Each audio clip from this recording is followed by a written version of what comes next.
Hey everybody, Portland Chess Shop here to bring you the chess action, and we're going to check out the Anand versus Gelfand game. This is the World Chess Championships.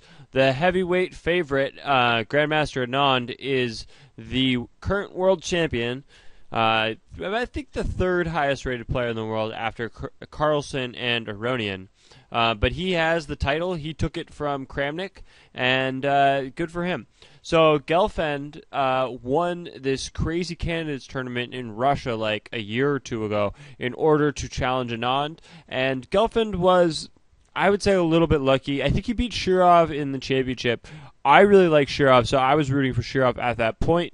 But Gelfand played a little bit better. Even Shirov said it himself. So Gelfand, had one of the tournaments of his life and was able to make it to the World Championships. There's $2.5 million on the line, which is pretty sweet. I would like to just be playing in it because the loser gets like $1 million. So it's pretty awesome. It's the World Championship. So they will be playing like a bunch of rounds. I don't know. It's like 12 rounds or something.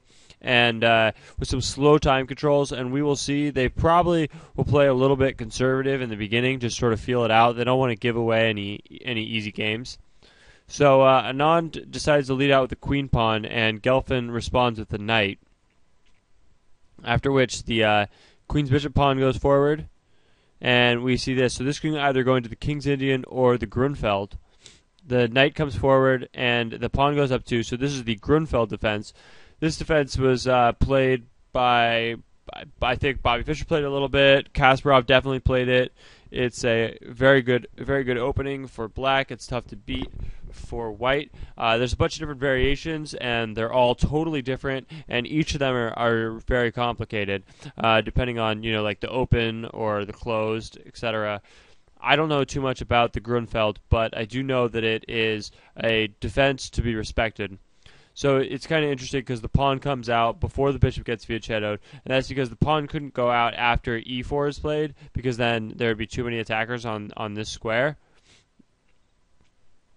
Sorry, like that, So the pawn comes out now, and then the bishop will do what it does with the fianchetted position. So there's takes, and e4. So now if the knight takes, then you'll see this pretty good center. Sorry.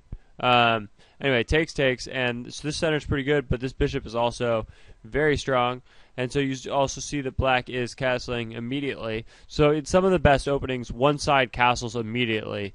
I think that's true. But this knight is probably going to be pretty good on this square. This is going to be a key square, obviously, because it's attacked multiple times, defended multiple times, and it's probably going to be defended by that knight, but this bishop could swing out. There's a lot of different options.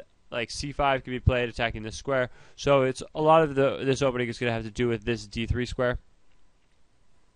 So the knight does come out and the pawn comes forward. See, everything is involving this square. Now there's a check played and the knight comes out.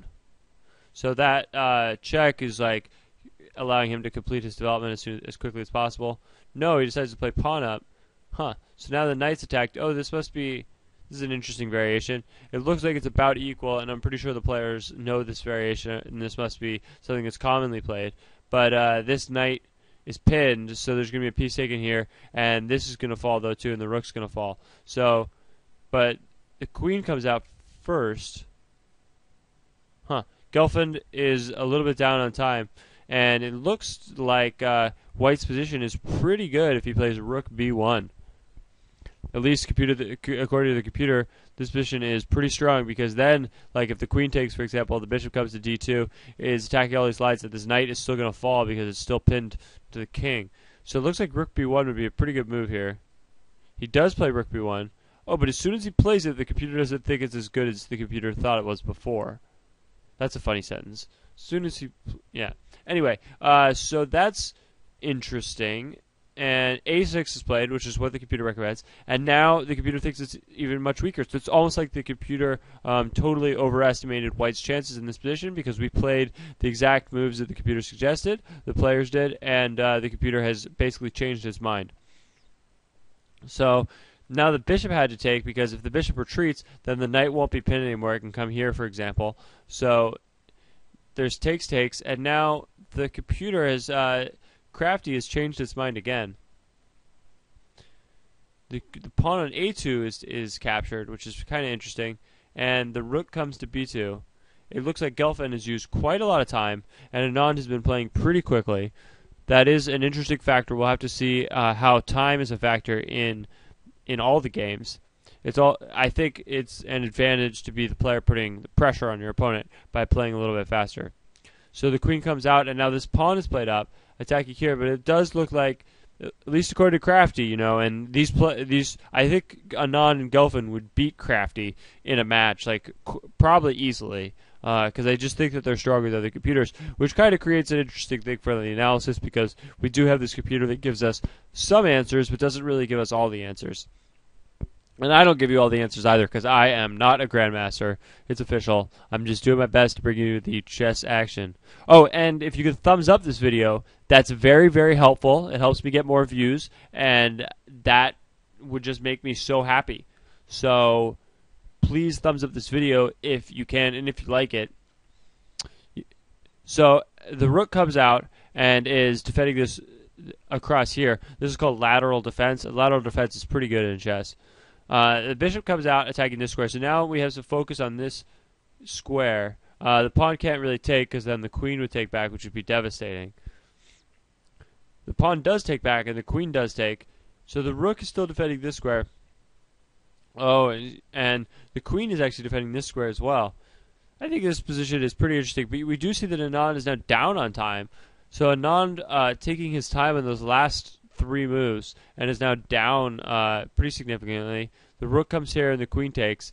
And I guess Anand was kind of realizing that actually he's worse in this position, not better. This king is slightly exposed, but there's just not really a way to take advantage of it immediately. This pawn is a passed pawn. Looks a little bit vulnerable, but it is a passed pawn. And the 2 bishops are very good. This pawn is also attacked, threatening things like takes and then pawn up. Takes or bishop here and then pawn up. So the queens are traded, and black's position is half a pawn better, according to Crafty. So pretty interesting change of events in this position. I think that's why Anand is down some time. Rook comes to b7, and the rooks are not traded. He decides to defend this, but this is a defensive rook. It's good to keep your rooks as active as possible on open lines like this. Because think about it, like this rook has 1, 2, 3, 4 possible moves. Well, this rook has 1, 2, 3, 4, 5, 6, 7, 8, 9, 10, 11. This rook is like more than twice as good as this rook in this position. Oh, this rook has 5. So 5 to 11. Castles is played, and now the bishop attacks the rook and the pawn, and it looks like this pawn will fall, but he'll trade activity for it. So with that activity, he attacks this, and now the knight retreats. And now f5 is played, which is pretty exciting. In this position, the bishop could take here, but then this would fall. And if he does take, then I think there will be some complications. So he decides to defend, after which capture, capture, and the bishop comes out. Now the knight is pinned to the rook. But it doesn't look like the position is quite as strong as it was just a second ago. Oh, and they just decided to draw in this position after 24 moves. And that's pretty lame. They shouldn't even really be able to draw in a position like this. It's too early in the game. I don't know. That's modern Grandmaster chess for you. They draw like way too often.